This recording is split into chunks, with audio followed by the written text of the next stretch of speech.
बिस्मिल्लाहिर्रहमानिर्रहीम। अस्सलाम वालेकुम 10th क्लास। आज हम लेक्चर नंबर 11 में एक्सरसाइज 3.3 कंप्लीट करेंगे। हमारी एक्सरसाइज 3.3 में हमारे कुछ प्रोपोर्शनल रिलेशंस आ रहे हैं, जिसमें हमारे पास third proportion, fourth proportion, mean proportion and continued proportion.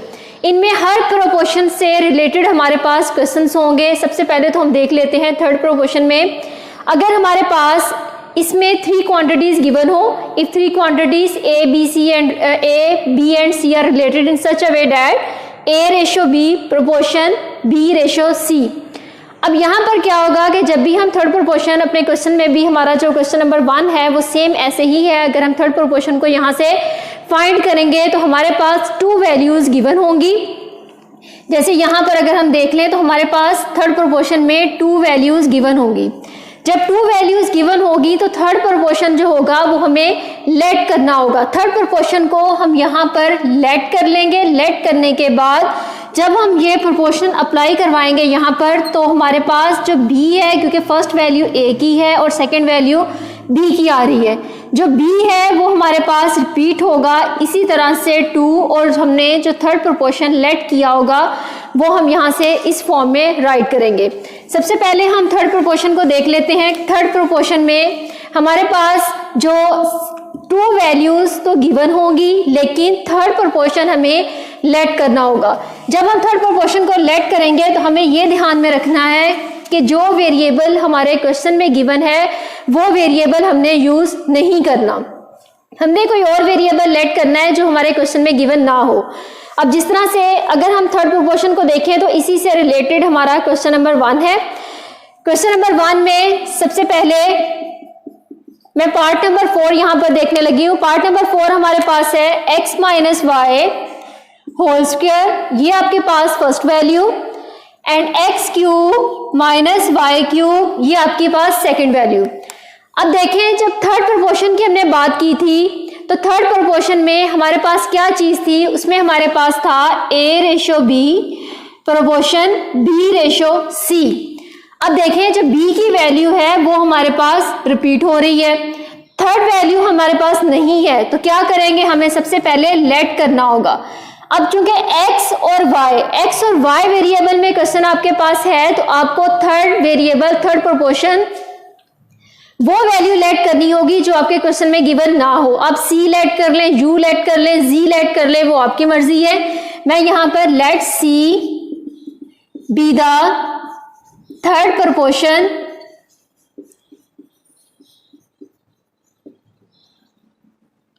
Let C be the third proportion, then अब आपके पास क्या है, ये पूरी वैल्यू A की और ये पूरी वैल्यू आपके पास B की यूज हो रही है। अकॉर्डिंग टू थर्ड प्रोपोर्शन क्या करेंगे, x minus y whole square ratio B की वैल्यू आपके पास x cube minus y cube proportion, क्योंकि B की वैल्यू रिपीट हो रही है, B की वैल्यू को हम रिपीट करवाएंगे, x cube minus y cube. अब हमारे पास जो थर्ड प्रोपोर्शन था वो हमारे पास हमने लेट किया हुआ है C, वहां पर हम C पुट करवा देंगे।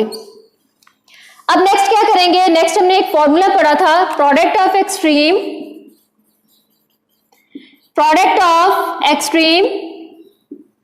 Equal product of mean.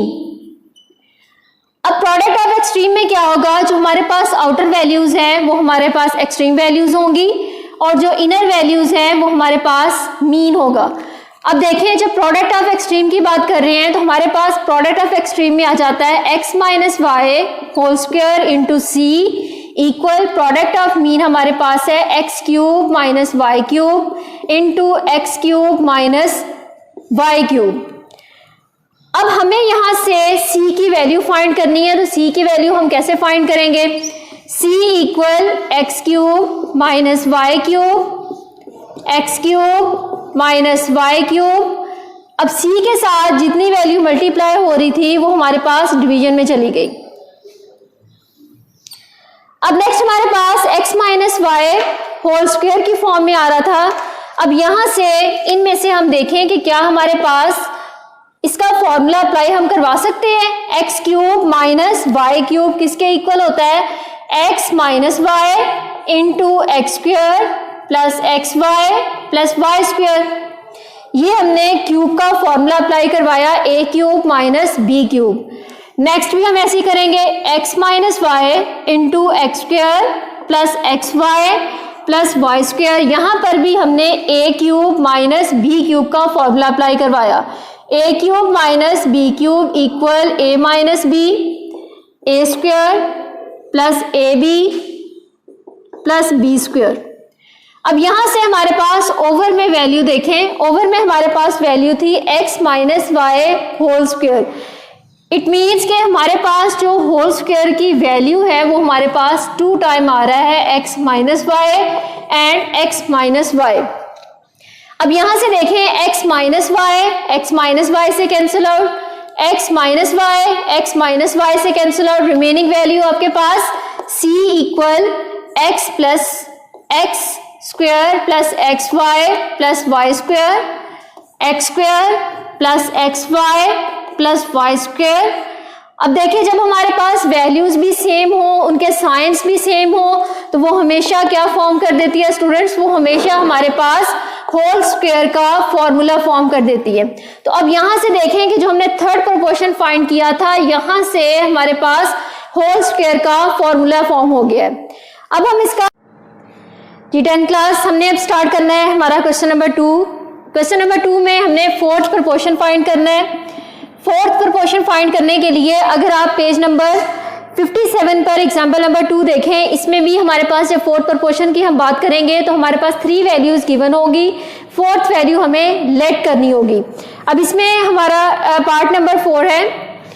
Part number 4 में हमारे पास वैल्यू है एक्स square minus 11x plus 24 and second value is x minus 3 and third value is 5x4 minus 40x cube. ये हमारे पास वैल्यूज हैं। अब यहाँ पर जब हमने फोर्थ प्रोपोर्शन फाइंड करना है तो इट मीन्स कि हमें हमारे पास 3 अगर वैल्यूज हैं तो हमें फोर्थ वैल्यू लेट करनी होगी, तो लेट कर लेंगे, let C be the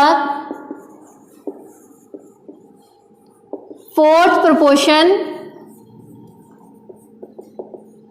then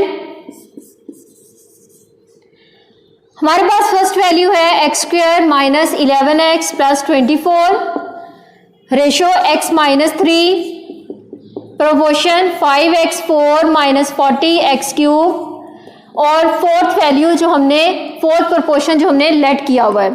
अब उसके बाद हम क्या करेंगे, ये हमारे पास पूरी फर्स्ट वैल्यू है, तो प्रोडक्ट ऑफ एक्सट्रीम इक्वल है प्रोडक्ट ऑफ मीन। अब यहां पर राइट करेंगे प्रोडक्ट ऑफ एक्सट्रीम इक्वल है प्रोडक्ट ऑफ मीन।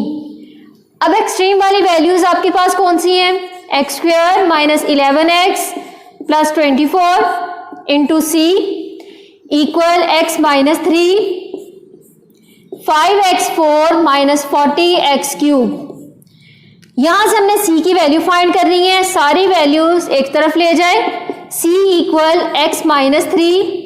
अब इस वैल्यू में से क्या चीज कॉमन हो सकती है, वो हमारा 5x क्यूब इस वैल्यू में से कॉमन आ सकता है। जब हमने वो कॉमन ले लिया, रिमेनिंग वैल्यू हमारे पास x माइनस 8 ओवर ये वैल्यू हमारे पास है एक्स स्क्वायर माइनस 11x प्लस 24। अब यहाँ पर फर्दर हम क्या करेंगे कि यहाँ पर जो हमारी वैल्यू है एक्स स्क्वायर माइनस 11x प्लस 24, यहाँ पर अब हम फैक्टराइजेशन करेंगे, c equal x minus 3 into 5x cube x minus 8। अब जब यहां पर हमें फैक्टराइजेशन करनी है तो ऐसा पेयर लेना है जिनको मल्टीप्लाई करवाएं 24 आए, ऐड या सब्ट्रैक्ट करवाएं तो 11x आ जाए हमारे पास। तो हमारे पास एक्स स्क्वायर माइनस, अब देखिए किस किस को हम मल्टीप्लाई करवाएंगे, 8 और 3, 8 और 3 को मल्टीप्लाई करवा दें तो हमारे पास 24 आ जाता है, यानी माइनस 3x अगर हम ले लें और माइनस 8x ले लें तो माइनस माइनस जब मल्टीप्लाई करवाएंगे तो हमें ये वाला साइन भी मिल जाएगा और हमारा रिमेनिंग जो है वो रिक्वायर्ड फैक्टर भी मिल जाएगा। c equal x minus 3 into 5x cube x minus 8 over, इस पेयर में से हमने x कॉमन ले लिया, remaining x minus 3 minus 8 common ले लिया, x minus 3 c equal x minus 3 into 5x cube x minus 8 और हमारे पास डिनोमिनेटर में जो वैल्यू है वो हमारे पास है x minus 8 and x minus 3। अब आप देखें कि यहाँ से x माइनस 3 से कैंसिल आउट, x माइनस 8 से कैंसिल आउट, रिमेनिंग वैल्यू आपके पास c equals to 5x cube और ये आपके पास हो गया आपका फोर्थ प्रोपोर्शन। अब इससे रिमेनिंग पार्ट्स 10th क्लास आपने खुद करने हैं। अब नेक्स्ट हम क्वेश्चन नंबर 3 पे चलते हैं। अब क्वेश्चन नंबर 3 में उसने कहा फाइंड द मीन प्रोपोर्शन। अब आपने मीन प्रोपोर्शन कैसे फाइंड करना है? मीन प्रोपोर्शन फाइंड करने के लिए कुछ वैल्यूज उसने आपको दी हुई हैं और जो रिमेनिंग वैल्यूज होंगी वो हम देखेंगे कि अननोन वैल्यू मीन प्रोपोर्शन हम किस तरह से फाइंड करेंगे। अब mean proportion find the mean proportion between, अब यहाँ पर उसने प्रोपोर्शनल मीन कहा है कि फाइंड करें, कुछ वैल्यूज उसने आपको दी हुई है। अब आपने यहाँ पर जो मीन प्रोपोर्शन होगा वो आपने लेट करना होगा, यानी जो आपको 2 वैल्यूज उसने गिवन की है वो a की वैल्यू दी है और d की वैल्यू दी होगी और सेंटर वाला जो वैल्यू होगी, मीन कहते हैं सेंटर वाली वैल्यू को, यानी आपके पास अगर इसमें आ जाए हम मीन प्रोपोर्शनल की बात करें तो हमारे पास a b c और रिलेशन में अगर गिवन हो तो हमारे पास जो सेंटर वाली वैल्यू आएगी, आप एग्जांपल नंबर 3 देखें इससे रिलेटेड कि 2 वैल्यूज हमें गिवन है, जो मीन प्रोपोर्शन होगा वो हमें लेट करना पड़ेगा। तो यहाँ पर मैं इसका पार्ट नंबर 3 करने लगी हूँ। मेरे पास है क्वेश्चन नंबर 3 और उसका 3rd पार्ट है, यहाँ पर हमने फाइंड करना है मीन प्रोपोर्शन। मीन प्रोपोर्शन हमने फाइंड करना है इस क्वेश्चन में। वैल्यू हमारे पास है 15 P4 Q and R cube. Second value हमारे पास है 135 Q5 एंड R7। अब हम क्या करेंगे, लेट कर लेंगे, let C be the mean proportion, then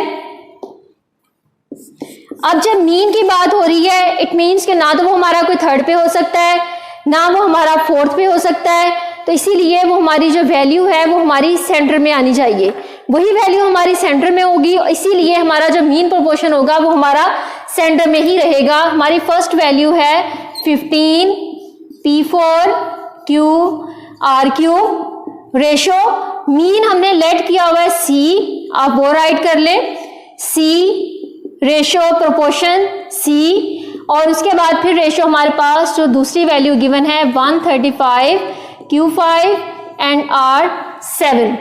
अब क्योंकि हमारे पास मीन की बात हो रही थी तो मीन हमारी सेंटर में ही आने वाली वैल्यू है, इसीलिए अब यहाँ पर हमारे पास आ जाएगा product of extreme and product of mean. अब हमारे पास जब हम यहाँ पर राइट करेंगे कि हमारे पास फॉर्मूला अप्लाई करवाएंगे, product of extreme equal product of mean. अब प्रोडक्ट ऑफ एक्सट्रीम पे वैल्यू आपके पास कौन कौन सी है, 15 P4 Q R cube and 135 Q5 R7 equals to mean हमारे पास C 2 टाइम आ रहा है, इट मीन्स C स्क्वायर हो जाएगा। अब यहां पर आप क्या करवाएंगे, 135 को मल्टीप्लाई करवाएंगे 15 के साथ, आपके पास वैल्यू 2025। अब यहां से देखें Q आपके पास ये वैल्यू है और Q की पावर 5 इसके पास है, जब हमारे पास सेम वेरिएबल मल्टीप्लाई हो रहे हो तो उनकी पार्ट्स ऐड हो जाती हैं। अब यहां पर 5 P हमारे पास एज इट इज आ जाएगा, Q 1 पार ये है और 5 पार आपके पास इधर है, तो इट मीन्स के Q की पार हमारे पास हो गई 6, R की पार 3 ये है, R की पार 7 ये है, तो यहां से हमारे पास R की पार हो जाएगी 10, ये हमारे पास C स्क्वायर की वैल्यू।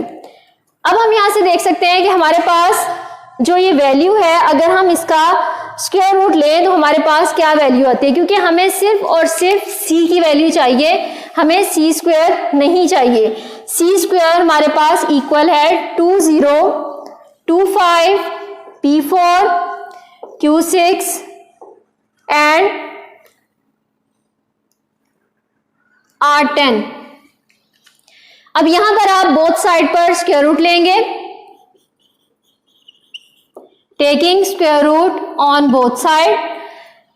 अब यहां पर आपने इसके दोनों तरफ स्क्वायर रूट लेना है, तो स्क्वायर रूट लेने के लिए अब यहां से आपके पास जो वैल्यू है वो हमारे पास है c square equal 2025 p4 q6 and r10। अब यहां पर सबसे पहले तो अगर आप 2025 का स्क्वायर रूट लें तो आपके पास वैल्यू आ जाती है 45, क्योंकि 45 का अगर आप स्क्वायर रूट लेंगे तो आपके पास ये वैल्यू आएगी। यहां से ये स्क्वायर रूट आपके पास खत्म हो गया।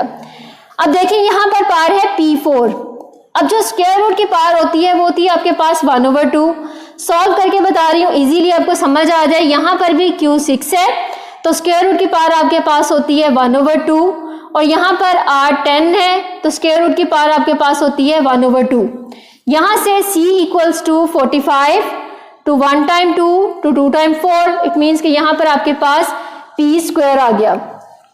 अब आप देखें कि अगर आप इस वैल्यू को सॉल्व करते हैं तो ये आपके पास 2 1 टाइम 2 टू 3 टाइम 6, तो ये वैल्यू जो है वो पूरी की पूरी आपके पास फॉर्म हो जाती है। और इसी तरह से आपके पास जो है वो यहाँ से जब आप इस पूरी वैल्यू को सॉल्व करेंगे 2 1 time 2 to 3 time 6 to 1 time 2 to 5 time 10, तो यहाँ से आपके पास Q3 एंड R5। ये हमारे पास था फोर्थ प्रोपोर्शन। उसने कहा था मीन प्रोपोर्शन, सॉरी उसने कहा था मीन प्रोपोर्शन फाइंड करें। तो यहाँ पर आपको मीन प्रोपोर्शन को लेट करना है, product of extreme and product of mean लेके, बाकी सारा वही मेथड है, इससे आपने वैल्यू फाइंड करनी है। लास्ट वन हमारा क्वेश्चन है find the values of letter involved in the following continued proportions. अब क्वेश्चन नंबर 4 हमारे पास वो कहता है कि कंटिन्यूड प्रोपोर्शन फाइंड करें, और उसने हमें अननोन वैल्यू दी हुई है। उसने कहा कि जो अननोन वैल्यू है उसी को यूज करते हुए, उसी को देखते हुए वही वैल्यू आपने यहां से फाइंड करनी है। अब फोर्थ प्रोपोर्शन को करने के लिए सबसे पहले हम फोर्थ प्रोपोर्शन को देख लेते हैं, कंटिन्यूड प्रोपोर्शन को, कि उसमें हमारे पास अगर क्वांटिटीज इन्वॉल्व होंगी, उसने हमें 3 क्वांटिटीज दी हुई होंगी, तो इसमें हमने कंटिन्यूड प्रोपोर्शन भी जब फाइंड करना है तो जिस तरह से हमने जो है वो इसका फोर्थ प्रोपोर्शन में हमारे पास 3 वैल्यूज गिवन थी, उसके अलावा मीन प्रोपोर्शन हमने देखा, उसमें हम सेंटर वाली वैल्यू को, मीन प्रोपोर्शन को हम लेट करते थे। लेकिन कंटिन्यूड प्रोपोर्शन में क्या होगा कि हमारे पास जो सेंटर वाली वैल्यू होगी वो हमारे पास रिपीट होगी, और यहाँ पर हमें कोई भी प्रोपोर्शन लेट करने की जरूरत नहीं है। अब यहाँ पर इसका पार्ट नंबर 4 देख लेते हैं। क्वेश्चन नंबर 4 में कहा उसने कंटिन्यूड प्रोपोर्शन फाइंड करें। अब हमारे पास यहाँ पर है कंटिन्यूड प्रोपोर्शन हमने फाइंड करना है। अब इसका पार्ट नंबर 4 है। पार्ट नंबर 4 में हमारे पास जो वैल्यू गिवन है वो हमारे पास है 7 m-3 एंड 28, 7 m-3 एंड 28। अब देखिए जब हमने कंटिन्यूड प्रोपोर्शन फाइंड करना है तो जो हमारे पास सेंटर वाली वैल्यू होगी वो वैल्यू हमारे पास रिपीट होगी। हमें यहाँ पर कोई भी प्रोपोर्शन लेट करने की जरूरत नहीं है। अब हम क्या करेंगे, जिस तरह से अगर ये क्वेश्चन करने से पहले आप एग्जाम्पल नंबर 4 देखें तो ये क्वेश्चन बहुत अच्छी तरह से जो है वो आपको जो है वो क्लियर हो जाएगा। तो यहाँ पर आप लिख सकते हैं 7 m-3 and 28 are in 7 m-3 28 are in continued proportion.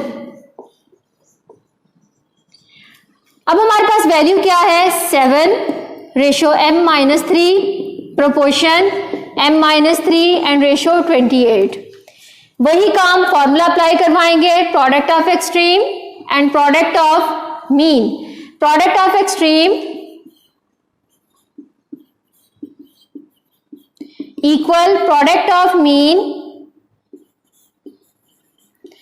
Product of extreme पर वैल्यू आपके पास है 7 × 28 एंड प्रोडक्ट ऑफ मीन पर वैल्यू आपके पास है m माइनस 3। अब देखें m minus 3 and m minus 3 हमारे पास होल स्क्वायर बन जाता है, तो 28 को आप 7 से मल्टीप्लाई करवा दें तो आपके पास वैल्यू आ जाएगी 196 इक्वल्स टू, जब हमारे पास वैल्यूज सेम हो और हमारे पास साइन भी सेम हो तो उनका हमारे पास फॉर्म हो जाता है होल स्क्वायर। अब 196 में हमें सिर्फ वैल्यू फाइंड करनी है m की, जो अननोन वैल्यू उसने दी है, तो होल स्क्वायर में से स्क्वायर को खत्म करने के लिए हमें स्क्वायर रूट लेना पड़ेगा। तो 196 का अगर आप स्क्वायर रूट ले तो यहां पर अब आप लिखेंगे taking square root on both side, then we get, हमारे पास वैल्यू है 196 equal m minus 3 whole square. Both side पर हमने स्क्वायर रूट ले लिया। अब जब हमने स्क्वायर रूट लिया तो ये वाली वैल्यू इसके खत्म हो गई। 196 जब स्क्वायर रूट से बाहर आएगा तो हमारे पास ये वैल्यू रह जाएगी 14 plus minus 14 equals to m minus 3। अब हमने यहाँ पर अननोन वैल्यू जो उसने हमें दी थी वो हमने फाइंड करनी थी, तो अब देखें हमारे पास 2 पॉसिबिलिटीज फॉर्म हो गई हैं। यहाँ पर एक दफा m माइनस 3 इक्वल्स टू 14 हम फाइंड करेंगे, सेकेंड टाइम हम फिर m minus 3 equals to minus 14 find करेंगे। m माइनस 3 इक्वल्स टू 14 और सेकेंड कंडीशन हमारे पास क्या बन गई, m minus 3 equals to minus 14, क्योंकि जब भी स्क्वायर रूट को खत्म करवाते हैं तो सेकेंड वैल्यू के साथ हमारे पास प्लस माइनस का साइन आता है। यहां से m इक्वल्स टू 14 माइनस 3 है, ऐड करवाया, m इक्वल्स टू 17। अब यहां से m equals to minus 14 plus 3 move करवाया, m इक्वल्स टू माइनस 11। अब देखें यहां से एक m की वैल्यू हमारे पास फाइंड होगी 7 और सेकेंड m की वैल्यू हमारे पास फाइंड हो गई 11। ये हमारा था कंटिन्यूड प्रोपोर्शन और इससे रिलेटेड हर प्रोपोर्शन से रिलेटेड आपके पास एग्जाम्पल है। हर प्रोपोर्शन से रिलेटेड अगर आप एग्जाम्पल को सॉल्व पहले करेंगे तो एक्सरसाइज जो है वो 50% आपकी सॉल्व हो जाती है। तो इसके एक्सरसाइज 3.3 हमारी कंप्लीट हुई और इसके रिमेनिंग पार्ट्स जो हैं वो आपने खुद करने हैं, उनकी अच्छी तरह से प्रैक्टिस भी करनी है। प्रैक्टिस करके होमवर्क में जो है वो उनको आपने कंप्लीट करना है। तो मुझे उम्मीद है कि 10th क्लास आपको इंशाल्लाह इस एक्सरसाइज में कोई प्रॉब्लम नहीं हुई होगी। इंशाल्लाह आपको ये एक्सरसाइज समझ आ जाएगी। इसके रिमेनिंग पार्ट्स हैं वो आप खुद कीजिएगा। जज़ाकल्लाह, अल्लाह हाफ़िज़।